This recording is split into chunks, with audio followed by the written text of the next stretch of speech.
Hi, I'm Carla Brown and I'm from the National Wildlife Federation. It's March here and that means it's frog time in my household.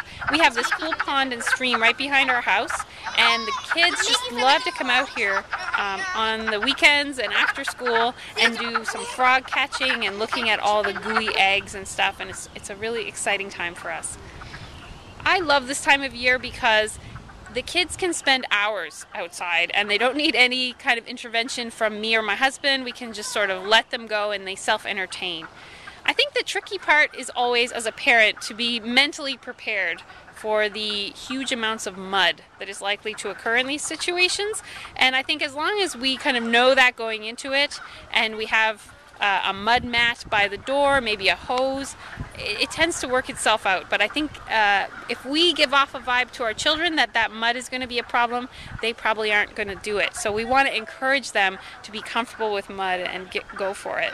The other thing that we find is really helpful is to have some inexpensive nets and other types of maybe shovels and equipment like buckets, and let them use that as well. And then the last thing that we do that we find really helps is to have some snacks ready, because when the hunger hits, it really hits, and it's great to give them something that they can just eat while they're outside and not track that mud into the house. So I hope that you're setting some goals for you and your family this spring, some outside goals. And what I've heard is that if you write down a goal, it's more likely to happen. So if you want to grab a pencil or a pen right now and just write down a goal for you to get outside this spring, something specific like go find where there might be frogs in your neighborhood, something really real, not I will get outside, but just write it down and then it's more likely to happen. And then come and tell us about it at National Wildlife Federation.